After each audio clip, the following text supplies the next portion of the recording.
Collectively transforming community, peace in our human family,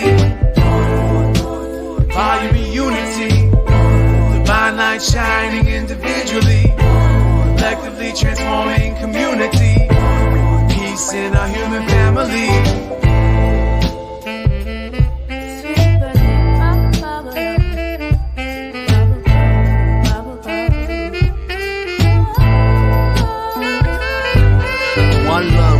Growth as above, so below. Feel the pain in my soul, the red pill dissolved.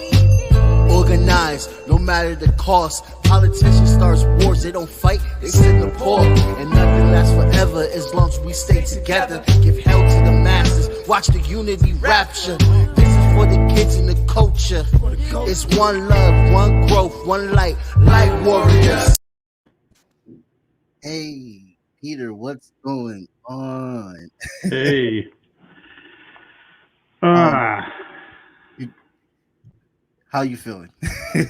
I'm feeling good. I'm feeling, well, you know, it's Friday. The weather, it's like all of a sudden it's spring, maybe almost summer. Yep. I'm feeling pretty good about that. We're vaccinated. Yes. Yes. You just got vaccinated? No, I've been good for a couple of weeks now. Okay. But like, you know, very first time, like 2 weeks ago was the very first time we'd been out to see live music in a year, more than a year. And that was a big deal. You know, it was great being able to be out and hear people playing again. Boy, I really miss that. Yeah. Yeah, it's starting to get up. And I hope everything goes well. We were in New York last month when they were just starting to do like half capacity, and I will tell you right now, it was a little difficult because no one was able to get up, and they want you to stay at your seat the whole time you was there. It was very strict. Right. So, you know, I think I get it, and I understand why, especially in New York, how bad it was. The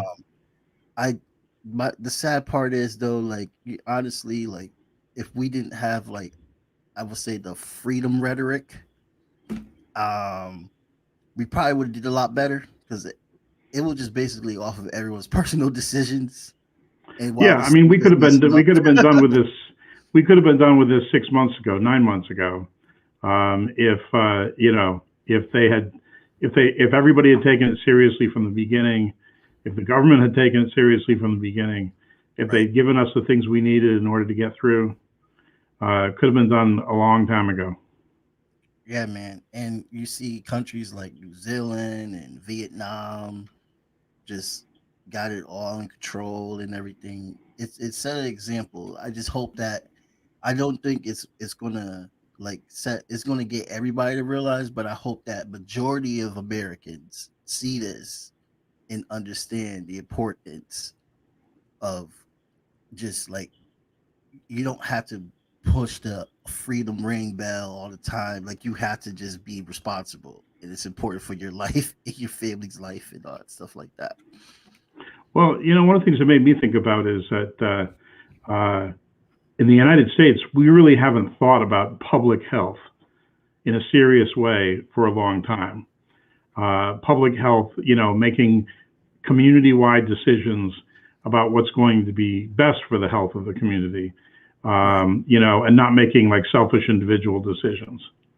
Because you can see what happens. I mean, you know, during this last year, there were a lot of good people who got pulled in a lot of different bad directions because they just had no framework from which to understand, like, yeah, I have a responsibility to other people, because they weren't raised to see that. Society doesn't encourage that. Yeah, yeah. And also, it would have been a good move for, you know, to add universal health care, which would have made so much of a better significant difference. And the ball was dropped on that. Yeah, my insurance carrier, after it's all over, like literally a week ago, they sent out a notice saying, "Oh, we just wanted to tell all our members that if you have to get treated for COVID, if you have to go to the hospital or see a doctor, or if you have to get any other kinds of treatment, we're going to waive all of the deductibles, the co-pays, all this other stuff. It's like, yeah, what they did is they waited until it was almost all over, and they figured out how much it was going to cost them, and then they said, okay, you know what? Yeah, we're going to waive this stuff. Like last year when people were deciding whether or not to go to the hospital and thinking, my health insurance has like a $1,500 deductible and I don't have $1,500, or it's a, $50 copay every time we get a prescription and I can't afford that. It would have been really helpful if people knew that their treatment for COVID was going to be free then. Yeah. Telling us after the fact, like, oh yeah, we're not gonna come after you and charge you thousands of dollars for the treatment that you got. Well, it would have been nice to know that beforehand. Yeah, after a certain amount of people already had died, and the damage is done. But late stage capitalism, whatever. This is Peter Goselin, everybody. I wanted to make sure I introduce you. He is a member of the Green Party, a socialist activist, lawyer, labor lawyer, and you put two different kinds. You said employment in labor lawyer. Am I getting that? labor and employment. People in our field talk about labor and employment as being like kind of two different things in a way. Labor is usually representing labor unions against employers, and employment usually refers to individual claims like discrimination, sexual harassment, stuff like that. It's actually, when you're thinking about the problem of capitalism and thinking about the workplace, they've passed a lot of laws that supposedly give people individual rights in the workplace. Title VII, Americans with Disabilities Act, things like that. And they're positive things. And, they help people. And I rely on those laws to help people. But there isn't a single individual client that comes into my office on any day of the week who wouldn't be better off working in a union shop with a union contract. They would have 10 times the right that they have as an individual employee. So labor and employment, it's almost like they're two different things. There's the 10% of the workforce that's covered by contracts, union contracts, and then there's the 90% that are mostly at-will employees and have no job security. As you saw with the pandemic, right? The employer's profits go down, or even if the employer's profits don't go down, they can fire people. Yeah, me and Chris, the co-host for this show as well too. We're talking about it like on the wrestling perspective, that a lot of great athletes were just being let go for no reason whatsoever when it's $1 billion business. For instance, like WWE, and they just it wasn't nothing that it was like, oh well, we're gonna lose our businesses, or no, because they were able to survive and they came up with different tactics with live stream audience. It was just the fact that they just didn't want to give people that much money, and they gave them all these contracts, and now they are unemployed, and it sucks because it's not a union, so it's definitely they're going to have some issues. And so we were just talking about that for a big example, but that's just like the huge example of what's going on in America right now, like you were saying, with just unemployment, and how now, I don't know if you've noticed that there's photos going on the internet of employers upset about the unemployment. Oh yeah. Find workers. Like there's certain businesses that's been posting their anger. It's like, and the thing that gets me is when I see a small business person, like, okay, like let's say you run a restaurant, right? And you're complaining about the fact that you can't get people to come in and work for the crappy wages that you pay. And you're a small business, so I understand that's really, the small businesses are really getting stepped on and they're really frustrated, and I understand that. But you even just think about this for a minute. You think, okay, I'm running a restaurant like in a neighborhood. Who comes into that restaurant? People who work for a living, people who depend on unemployment insurance, people who like sometimes are out of a job. And it's not even just your servers that you're insulting. You're literally insulting everybody who walks into your business by saying, "Oh, the problem is people are too lazy; they don't want to work." We saw this the other day, right? Somebody, this little business in Connecticut, down in Ivoryton, this little cafe, they're complaining about how hard it is for them as small business people, and they're saying, the thing is, Governor Lamont should cut their unemployment. Okay, and that's going to help you how? Like, how is that going to help? How is that going to help you? Your customers depend. Some of your customers depend on unemployment so that they can come in and like buy your food. And if you're paying so little that somebody getting thrown off of unemployment is what it's going to take to have them come to work for you, that's pretty sad. That's really pretty sad. Yeah, I agree. And also the fact that for restaurants, I don't know about all other occupations, but I do know for like bartenders and waiters, they are also on unemployment. So they're getting a little extra and still having their part-time restaurant job or per diem restaurant job, whatever they're needed for it. But that just goes to show how important that they don't have living wages. Right. And so that's why they need to have unemployment while also doing the restaurant job on the side. So I just think it's freaking funny how they just want to just blame the wrong thing instead of address the actual issue, which should be addressed. Like, we just need to unionize. There's restaurant unions. I don't know how to get to them. Do you know how that works out? Like if I don't know if any business owners are watching this, but if they were, like, how can they assure in a way to give more better living wages to their employees so they don't have to go to unemployment? Well, in the food industry, one of the big things, that for servers and bartenders is that they have this thing called the tip credit. And the tip credit system in Connecticut is even worse in other places because in states where the only minimum wage is the federal minimum wage, the tip credit allows a restaurant employer to pay an employee like $2.31 an hour, and then the rest of the minimum wage comes from their tips. So that's crazy, right? But even here in Connecticut, I think the tipped minimum wage for servers, I think it's $6.38 an hour. So $12 an hour is the minimum wage. But a restaurant owner only has to pay $6.38 to their employee per hour for work, as long as that employee is also getting tips that amount to the rest of the minimum wage. And it's an awful system. For one thing, people giving tips don't realize that those tips are going to make minimum wage for people. Like, they're thinking, okay, I'm giving them something above and beyond what they're supposed to be getting anyway, right? And so they assume people are getting $12 an hour or more, and so they're going to give them a tip because they gave good service or just because they're looking out for their fellow workers, and they assume that they're actually helping these people out. All they're really doing is allowing the employer to pay less.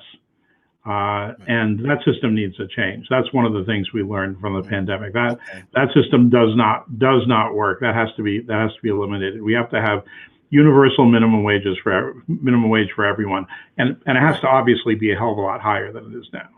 Right. And what would you say to people that, we're both socialists, so we already have the answers, but what would you say to people that don't get it? Is like, why would we need a UBI? What makes that's a UBI? What the hell? What makes a universal basic UBI? What makes a universal basic income a great idea for the working class in the United States, for instance, like for someone that just doesn't understand that? Well, I mean, one of the most important things is that, folks who are in the workforce right now, and especially this is one of the things that's kind of a pet peeve for me, because in the period of time when I was coming up, it wasn't that unusual for somebody to go to work for a big employer, especially a big manufacturer, and get a job and work their entire life in that job. They might easily work 10 years in the same job and never even think about leaving. They might like work there the entire time through their entire work life and retire from that place. And back in the 1990s, that really began to change dramatically. And so, I was accustomed as a lawyer, I would have people coming into my office saying, well, I just got laid off from my job and I've been there for like 15 years and they gave us a severance package. And then after a couple of years, it was like, well, you just got laid off from my job. I worked there for 8 years and I got this severance package. Then a couple of years after that, it's like, you know what? I've only been there for 2 years, but nobody's been there more than 2 years because nobody has any job security.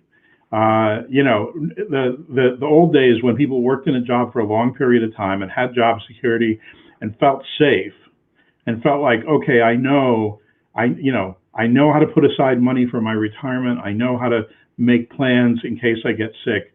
I can do all those things because I know what the future is going to hold. And now job security has completely disappeared. Healthcare, the cost of healthcare is through the roof.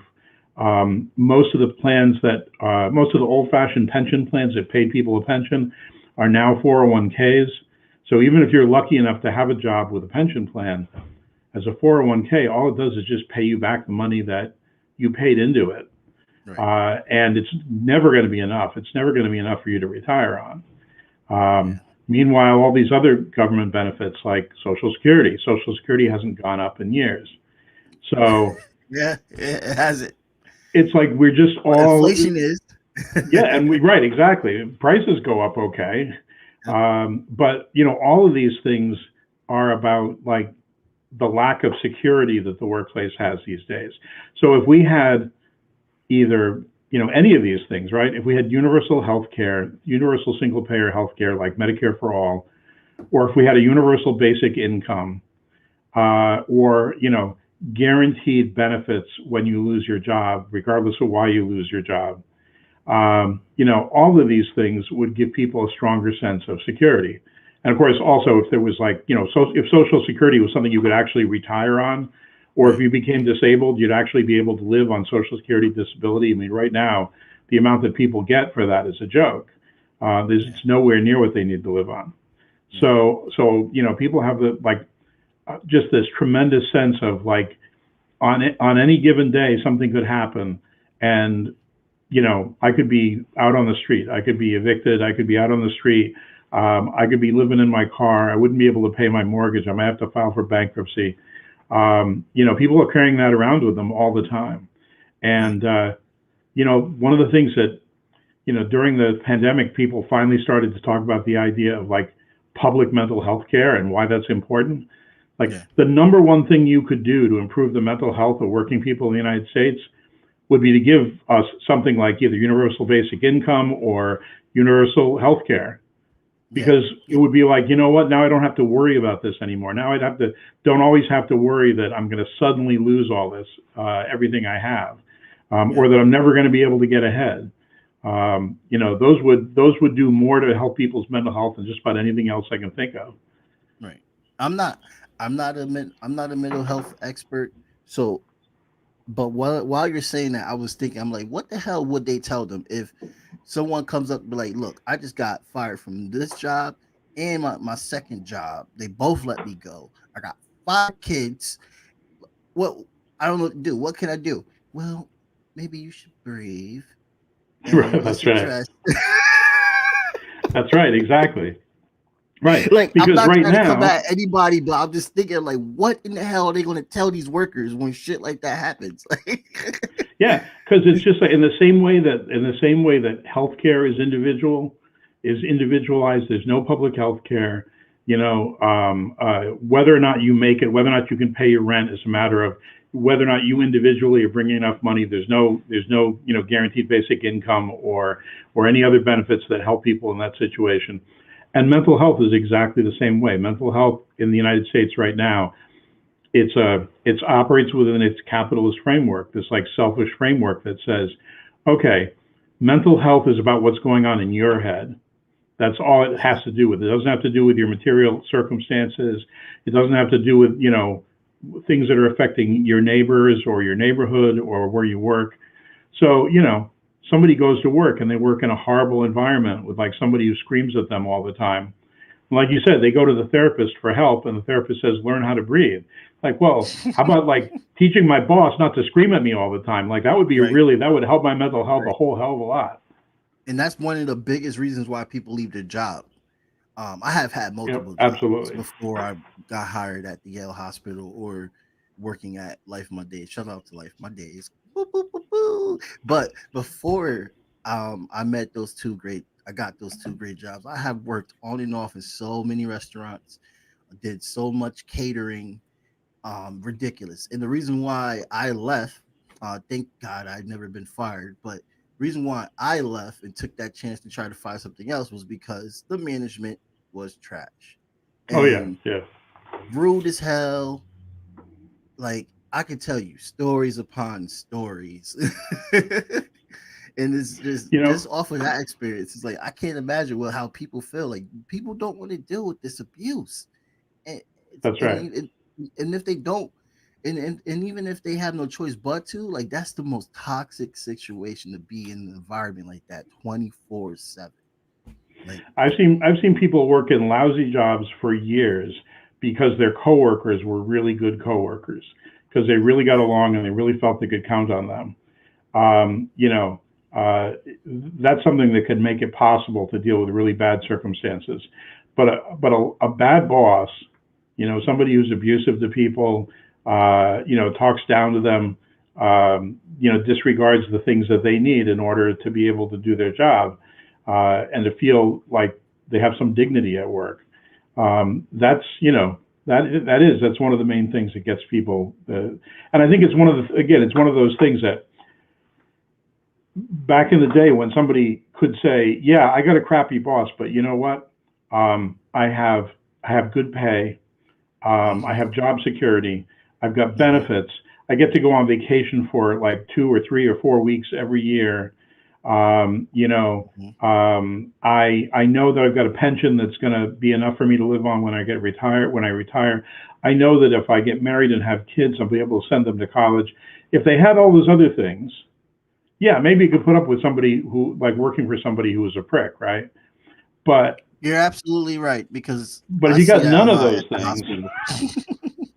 if you got none of those things, why in the world are you going to work for somebody who treats you like crap? Yeah, Why would anybody want to do that? Why would anybody want to stay in a job? right. Right. And I like how you gave that example because it's so true. Like I see that at the Yale Hospital. Like, and I'm not gonna give out any names or anything, but like, employees talk about who's a jerk, who's not a jerk. Don't go up to that person. And like they have better lives because of the union that we're in. They have good pay, they Hmm. have good holidays, they have good vacation. So there's a balance with that. It's like I could deal with this boss because this job benefits my life Right. in a positive way versus working at like a McDonald's and you're working and grinding to do everything you can just so you can feed yourself and whoever you need to care about, and then you got this boss just all up in your ear and it's like it's not worth it because it's just like, bro, like just fire me if you're gonna be acting like this. Like Right. And the funny part of it is that the management looks at this and they completely misunderstand it. They think, oh, the problem is people don't want to work because yeah, they'll leave a perfectly good job. It's like, well, they're leaving a perfectly good job because they're being treated badly and because there's mm-hmm, nothing else that's going to keep them there, yep, because you haven't offered them anything that's going to make them want to stay and put up with your bullshit. right, People put up with a lot, if the conditions are, if there are conditions that make up for it. right. But you treat them badly and you give them nothing. Why why would anybody want to? Why would anybody want to Yeah. work there? No one wants to deal with that. But like you said, they'll flip it and be like, "Oh, they just don't want to work." Like, no, man. Like, maybe you should like relax on how you talk to people. First, and Hmm. you're not. That's not. It's not your kid. Not your kid. It's your worker. And like, and this shit. And well, another thing that makes capitalist jobs toxic to me in that way, just thinking about how they try to give you you're a team member you're family oriented. We are a family. This is a Oh yeah, yeah. crew. Like they just try to make it seem like you're special. Then next week they fucking lay your ass off. But it's Yeah, just, yeah. it's just, And they all have a lingo. Either it's like right, you're a family member, or you're an associate, or you're a team member, and they all have these various ways of referring to you. The one thing they don't say is that you're the worker and I'm the boss, and right, that's the most important part of that relationship. That doesn't change. They can call people whatever they want, but at the end of the right, day, you work for them. You're selling them your labor. The boss controls it. That's the end of the story. right, right. And I think about it as well with when hold on, I'm getting a little frequency here. That's weird. Okay. Anyway, I think about I just lost my train of thought. But let's go back to what you were talking about with the labor unions. Of So basically, are you still doing any work with helping out establishing any labor's unions, or are you like built up with a lot of like crazy cases on like employment and everything like that? Yeah, Like, it's kind of both, but no, I mhm, have. I mean, in my practice right now, I actually only have one union that I represent on an ongoing basis, and mhm, it's United Electrical Workers Local 222. United Electrical Workers is a really cool union, and one of the reasons mhm, it's not one of the biggest unions in the country, but the reason it's a really cool union is because from the very beginning, when it was formed back in the 1930s, they have had this absolute commitment to the idea of democratic unionism. So, they don't have a system where there's a bunch of bureaucrats and lawyers running the union, and and the workers are cut off from the decision making process. The people in the workplace are the ones who in UE shops, the mhm, people in the workplace are the ones that are making decisions about what their contract should look like, what changes they need in their working conditions they need, how they're going to solve their problems, how they're going to handle grievances. People are encouraged to work together and to protest and to, do whatever you need to do in order to put pressure on the boss to treat people better. right, So in that respect, the UE is really one of the best because they're very democratically run. right, But like I said, it is a smaller union. In Connecticut, there's only a couple of UE locals, and Local 222 is actually it's kind of a catch-all. It's small municipal groups of employees, some like paraprofessional educators in school districts, people who work on road crews, in New Haven, Parks and Rec. Everybody that works in Parks and Rec is in the UE local. mhm, Different towns, it's different groups of workers, but they're all municipal employees. That's the one thing that they all have in common, mhm, and that's an area where municipal unions for a long time, and the state employee unions too, for a long time, kind of had this view that uh, we have a lot more job security, we have better pay and benefits than in the private sector. And there's mhm, been so many attacks on public workers over the last few years that there's a lot more folks struggling a lot more now. So mhm. defending public sector workers is something I feel pretty strongly about. Um, I'd love to see I would love to see more unions doing more to organize people in smaller workplaces, um, doing more to organize, contract workers, because that's our biggest problem right now is that so many employers are like small and medium-sized employers, and so many of them are hiring people as gig workers, or independent contractors, and in order to avoid having to be responsible for obeying employment laws. Right. And I think that unionizing people is the only thing that's going to ultimately respond to that. There are some things we can do, legislatively. There are some things that changes in the law that would definitely be good, but Right. but unionizing workers is the number one change that needs to happen in order to give people more job security and more say and more control over their lives. Right. And this Peter Goselin, you are one of the best damn lawyers in the state. Let me tell you that right now. One of the best. No, I talk a good game. Right, yeah. You get it done, man. Because what you were saying with how they have contracts to put temps in as well too, and contractors, that is so true. Yale Hospital, where I work at, the cook is so bad. The cook line is temps. Oh man, yeah. They only have a few cooks. I don't know what's going on, but literally, the temps has been, and you know what? I come from a temp agency. The same exact temp agency that's there is one I was a part of until Yale finally decided to hire me. So they could get opportunities, but it is like that. They just have, it's like half the staff is not even regular staff, it's temps sometimes. It's amazing. And here's the amazing thing about this.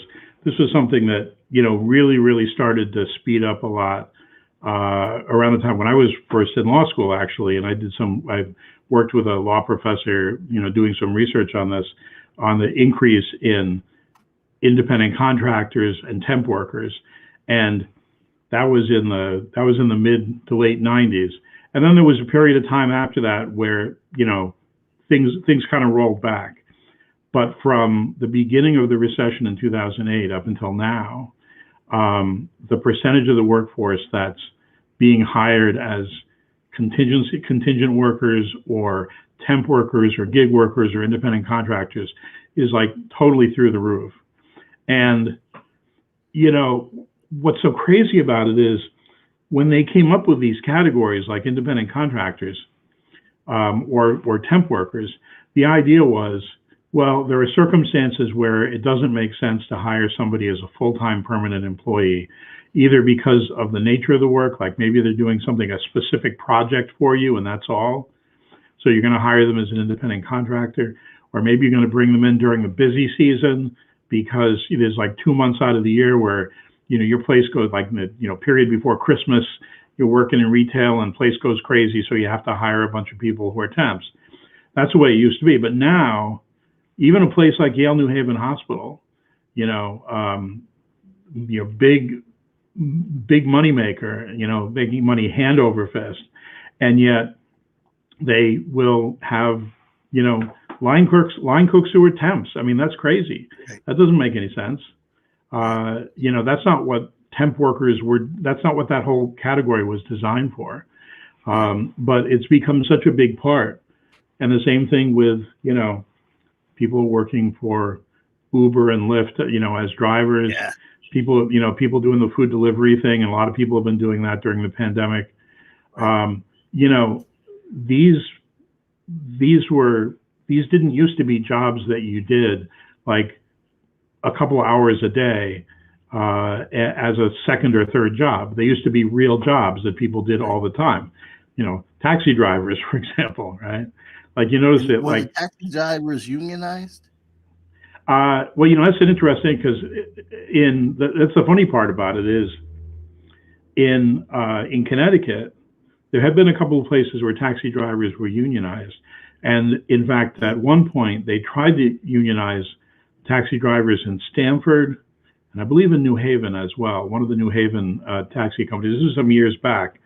But the reason that they couldn't was that the taxi companies had begun that process of changing the way they related to their workers so that they were more like independent contractors, more like gig workers. So, for example, they would tell the taxi drivers, used to be the case back in the day when taxi companies were a really big deal. You went to work for as a taxi driver, right? You showed up at work with your license. They gave you your credentials. They said, you're in cab number 16. And you had a dispatcher who worked for the company who, told you where to go, and you did that 40 hours a week or more. Now, and this is the reason that they weren't able to unionize these places is that the taxi company started out by saying, okay, we're going to have you buy your own insurance, and you can buy a car, and we'll put a taxi, sign on it, give it a paint job. So what you'll be doing is you'll be paying like $500 a week for your car and your insurance. And we have a separate company that handles that. So like we're the taxi company of so-and-so, but we have this other company that's called the car leasing company of so-and-so. It just happens to be run by my brother, and the car leasing company of so-and-so is going to rent you the car. Right. That's right. That's right. So he's gonna lease you a taxi cab. Then I got, like, my sister-in-law has an insurance company. She's gonna write insurance for your car, and you're gonna pay her. And so they broke it all down so that instead of somebody like going to work as a taxi driver, they were going to work as a taxi owner. And so they would say, look, you can't be covered by a union because you're not an employee. You're an owner. You're driving your own taxi. Like you won't own that taxi for 30 years, but you're the one with the lease on it. You're the one that had to go out and buy insurance and, do all these things in order to promote yourself as a business.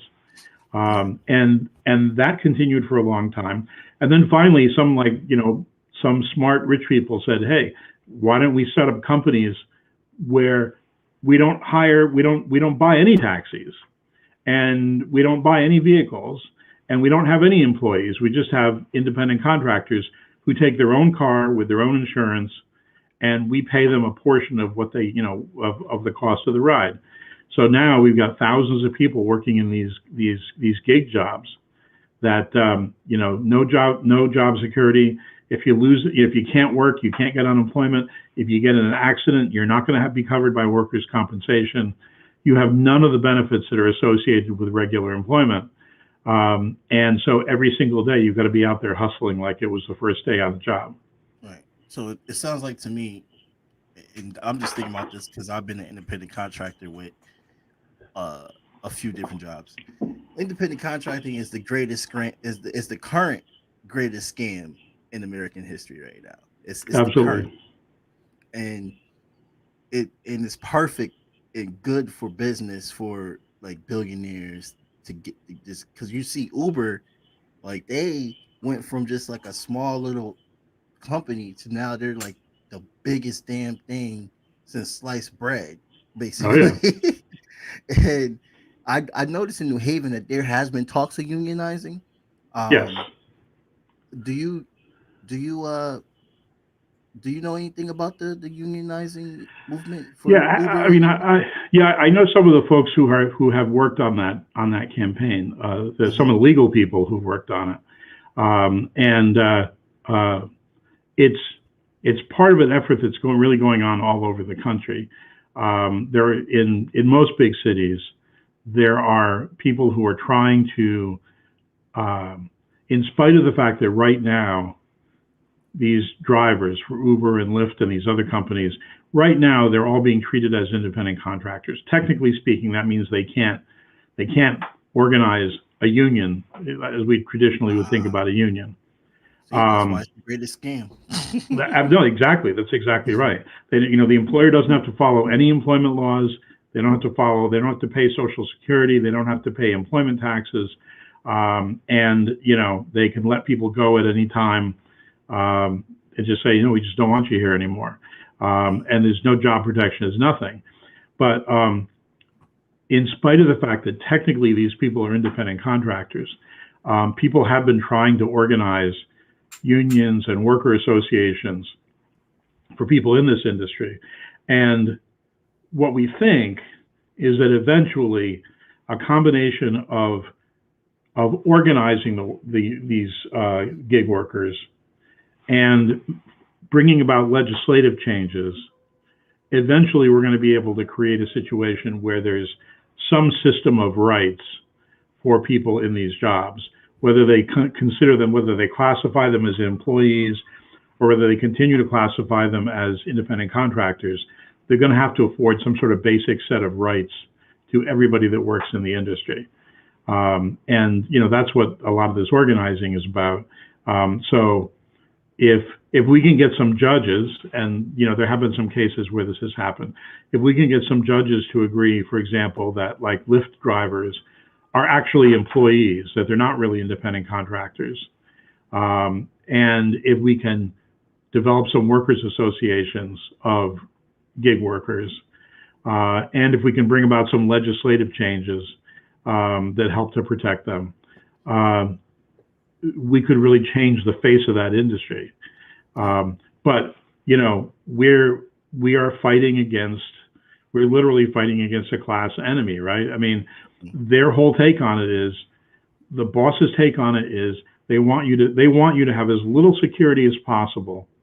They want you to be as close to starvation wages as possible, and they want you to feel as replaceable as possible. And with all those things in play, they can guarantee that they can treat you any way they want, and you're going to stick with the job, because look how bad things will be if you lose it. So everything that we've been fighting for, unions, universal health care, universal basic income, better benefits for people when they're hurt on the job, more money for Social Security disability and Social Security retirement, all of those things provide workers a little bit more insulation from the boss, a little bit more protection. And so we're like at loggerheads, right? The two sides, we have completely different goals right now. They want to get every single penny they can out of us. And we want to stabilize our lives as much as we can by having these other things. And there's not going to be any meeting of the minds. Nobody's going to, we're not going to find bosses who are going to be like, oh yeah, no, I think it's okay for you to have a union. I'm happy to, make guarantees to you about your job security, because capitalism is kind of in crisis as a system, and in that crisis, every single day those bosses are looking at the bottom line and saying, yeah, sure, we've been making profits so far, but what if we don't keep those profits up tomorrow? So we have to continue to push and push and push, and find ways to keep people's wages down and keep their working conditions as limited as possible, keep their rights as limited as possible. Otherwise, once they, because it is true, once you win a fight at work. I mean, I've worked on campaigns where we've organized unions coming in for the first time, and as well as other places where people have fights over all kinds of other issues, like being paid, having the right to be paid overtime, for example. But when a group of workers get together and they have that kind of a fight and they win it, the first thing they start thinking about is, okay, well, we've made things a little bit better. What else could we do? What else could we accomplish if we work together? Right. And that's, like I said, it's we're on opposite sides of a war right now. The companies want to treat us as individuals as much as possible. We want to try to work together as much as possible, because that's how things will get better. And there's no mediation between the two. It's definitely the American concept that's just in the practice to always think about the individual and what you can do for yourself and how you can better your life. And there's no rhetoric at all about community anymore, right? If there ever was, honestly. And it's the biggest battle, because like what I'm seeing here is that you have the government versus the business, and the business is winning because the government is trash. Yeah. If the government wasn't trash, then the business will have no choice but to listen. And people right now, like a lot of people who are getting involved in social justice movements in general, whether it's workers' rights, or police accountability, whatever. One of the things that people are beginning to see is that, the politicians can talk a good game. They can tell you how much they value you, how important they think you are. They can talk about how much they believe in equality and social justice and freedom and all this other stuff. But when they sit down to make decisions, you are not part of their plan. You are not sitting at the table with them. Yeah. And I mean, in Connecticut, we saw this last year with the police accountability bill, right? Yeah. I mean, I knew so many people who had they were so gung ho and they were so happy, yeah, we passed this police accountability bill, and it's got this great language in it. It says all sorts of things about, what police have to do in order to be properly trained and certified, and it puts restrictions on how they use their weapons and all this other stuff. And it says that, we should have the right to have civilian police review boards, and they pass it. And then once they pass it and they get ready to start implementing it, then people start looking at it and saying, well, wait a minute. Okay, so it says that it says that police officers are not entitled to qualified immunity when they're charged with misconduct. Well, except for the fact that if you're working in a city, Hartford or New Haven, as a police officer, you're going to be assigned to all these tasks that are joint, like state and federal and local law enforcement task forces. And the moment you get assigned to one of those, you're protected under federal law by sovereign immunity anyway. So people thought when the legislation was passed, they thought, oh, that's great, because that means that these police officers are now going to have to be responsible for the things that they do. When they're out of line, when they abuse people, they'll have to be responsible in court. No, it turns out that that's not true.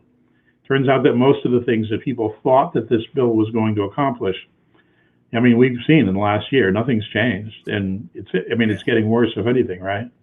Yeah, I know. It sucks. And I'm just thinking about all the time that I spent, and all the time I spent trying to get people to testify to be pro that bill, just reaching out stuff. And then all the time that those amazing Black women have done to get awareness and reach out and give out the best testimonies they can to talk about how important these bills is. And the Black mothers that I think about all the time, and the Latino mothers, all mothers that have lost their children to police violence in Connecticut, it's literally just a smack in the face. After all that, we did everything that these Democrats 24/7 try to say, oh, well, you need time to do, or maybe we should do it this way. We did it. We got y'all asses voted in. We got y'all to listen to put the bill in. You voted for the bill. The bill got passed, and what happens? Turns out none of it's got teeth. None of it. Yeah. Paper tigers. Yeah. Okay, so what's the answer now? What's the answer now, Mr. Politician? We did it your way.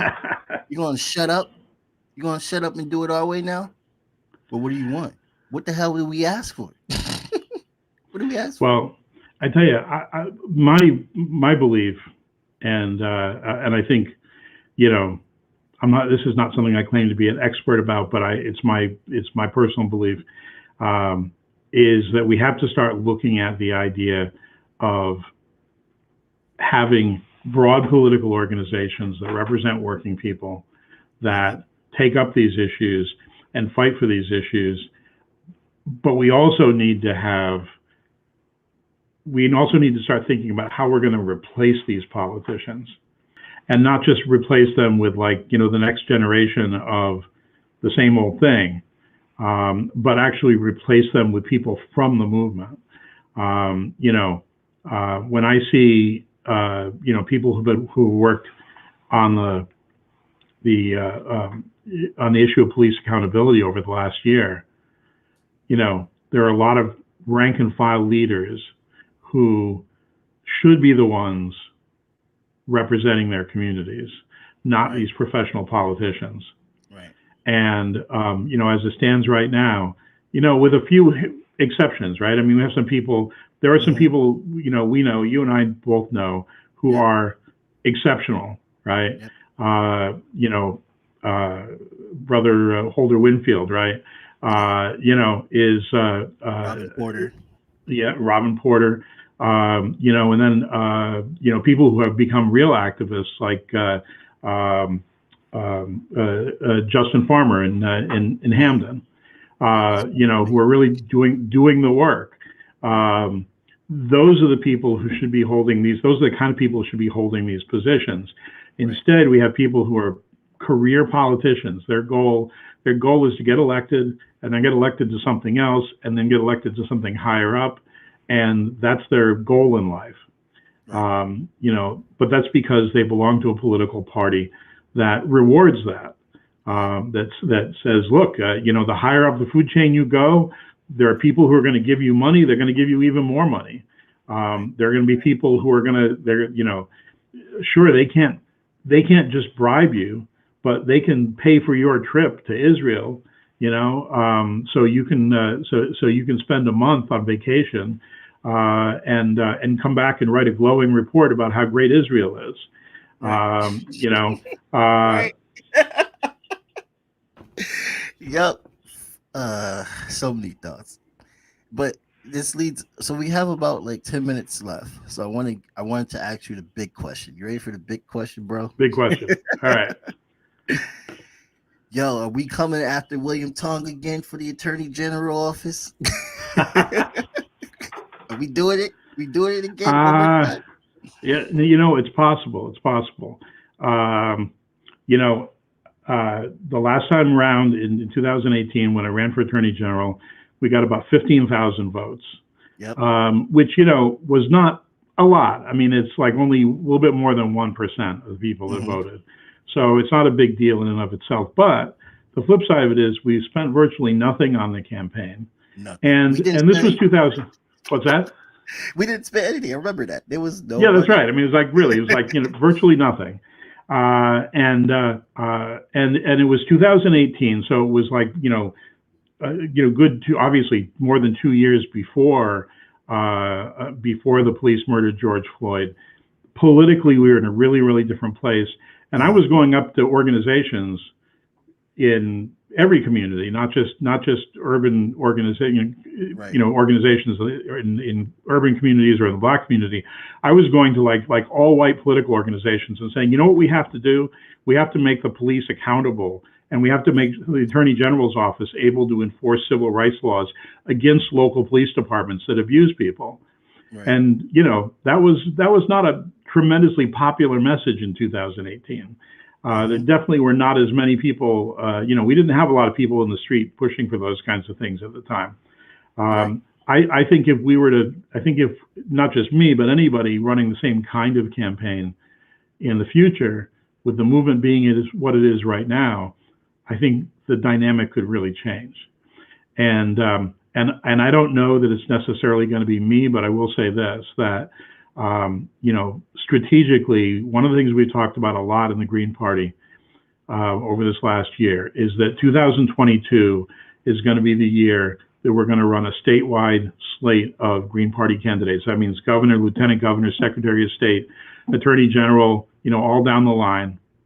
We're going to have people running for Congress in at least 3 of the 5 seats in Connecticut. So, you know, Justin Paglino will be running against DeLauro again, like he did in 2020. You know, we'll have somebody running in the 1st and 2nd congressional districts. What we really want to do is is petition somebody to run against Himes, who's like the centrist Democrat that represents Fairfield County and the Gold Coast. I remember. You know, if we could petition enough people to, you know, to get somebody on the campaign in the 4th congressional district, it would be a big deal. But you know, in 2018, most people in Connecticut, when they went to vote, maybe they saw they saw those of us who were running for statewide office. It was like, I think, 4 statewide offices that we had candidates for. And so they saw us, the 4 of us, as Green Party candidates. Most people didn't have any local candidates or congressional candidates or state legislative or state Senate candidates from the Green Party on their ballot. In 2022, most people are going to have most voters in the state of Connecticut, most working people, when they go to vote in the state of Connecticut in November 2022, will have a ballot that has a string of Green Party candidates across there, from the governor all the way down to like state legislature, and that's, I think that's going to be a big change. Is that the first time the Green Party of Connecticut? It'll be the first time in a long time that we will have had that big a ballot. Okay. And it's not just having people; it's who we're going to have, because a lot of these folks are going to be people who are, just like I was saying before. What we want is to run community activists who have committed themselves, who have committed their lives to this work. We want them to be the ones running for office, not somebody who's like looking to make a career out of being a politician. Running for office is a lot of work, and it's a pain in the ass in a lot of respects, but it's a task, that you take on just the same as any other task that we do as activists, to organize demonstrations or petitions or, or letter writing campaigns or whatever.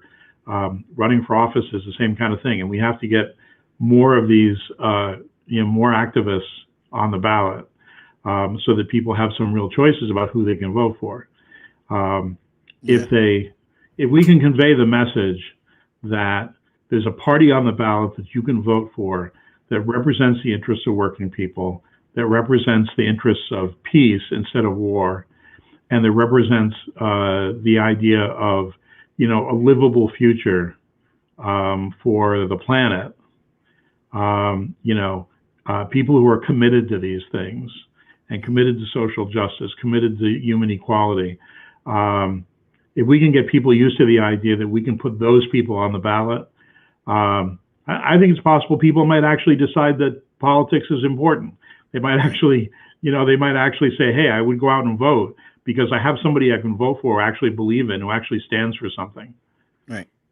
And what would you say about, if you have any criticism on the current Attorney General, William Tong, what would you say if you have any criticism of what he should be doing or should not be doing? Well, the number one thing, and this is not really. It's one of those things that you see from a perspective as a lawyer. I have colleagues and friends who have worked on some major cases involving the state of Connecticut, and have won some major victories. Like one of the best, most important ones was forcing the correctional system in Connecticut to properly treat people for hepatitis C. People living in prison for like several years,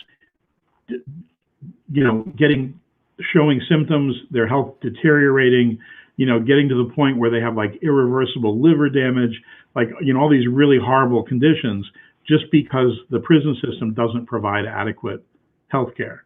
And some of the, a couple of the lawyers that Vaughn Ward and he's going to kill me because all of a sudden I'm going to blank on his name. He really will. So I just have to hope he doesn't see this. But these guys, I know a little bit because I spent a little bit of time working on it with them. But they fought a campaign to get the state of Connecticut to pay for health care for people with hepatitis C who are in the prison system. It's just good sense. It's just public health. It just is like the simplest thing imaginable, as well as being a fundamental human right. And they had to fight Tong and the Attorney General's office tooth and nail every step of the way, because they continue to defend the system. And, William Tong comes on television and you would think he's like the great liberal, he's all about all kinds of progressive social reforms, but his office has done more to hold back the tide for serious prison reform than anybody else in the state of Connecticut. They have fought tooth and nail to keep these lawyers from being able to make significant reforms. And that's, it's not that Tong it's not like he's doing it and nobody else ever did that before. That's always been a thing about the Attorney General's office, because the focus, they present it as if somehow the Attorney General were the advocate for the people. And really, the Attorney General is like, functions in Connecticut, functions as the advocate for the state government. They defend the state government, no matter what it is state government does wrong, they defend it. And that's a big problem. That that instead of looking at these kinds of problems and saying, yeah, as the Attorney General, I have a responsibility to the prisoners in the state of Connecticut, because they're human beings and because they live in this state. It doesn't make any difference if they vote for me. It doesn't make any difference if they can vote for me. They are human beings who are residents of the state of Connecticut, and I have an obligation to them. And instead, he looks at it as, I'm the Attorney General of the state of Connecticut, and I have a duty to the Department of Corrections to keep them out of trouble and keep these troublemakers away from them, so that they can't be forced to do the things to improve prisoners' lives. That's a shame. Well, wow, that is a shame, because that wasn't a perspective that I wasn't expecting hearing him from that one debate. Thought he was pretty more decent. He says all the right things, but the function that he's performing, just like a lot of people in government, right? The function that they perform is inherently against the interests of working people.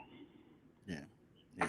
It's just upholding the system instead of challenging the system. Mm-hmm. Yep, exactly. Well, Peter Goselin, I would love to have you come back again, because there's just so much to talk about. Absolutely. I would do it anytime. You just give me a little advance notice. I'd be perfectly happy to come on here anytime and talk. Oh, yeah, definitely. Thank you so much. Thank you. Thank you. It was great. Day and enjoy the rest of your work. Blessings to your wife and your family. Thank you very much. And good luck with the show is great. The format is really good. I'm glad to see you doing this. And anytime you got a spot, anytime you got a vacant spot, you need somebody to fill. I'll come on here and we'll talk for an hour. Thank you so much, Peter, man. That means a lot, man. All right. Take it easy. Collectively transforming community, peace in our human family, volume and unity, divine light shining individually, collectively transforming community, peace in our human family.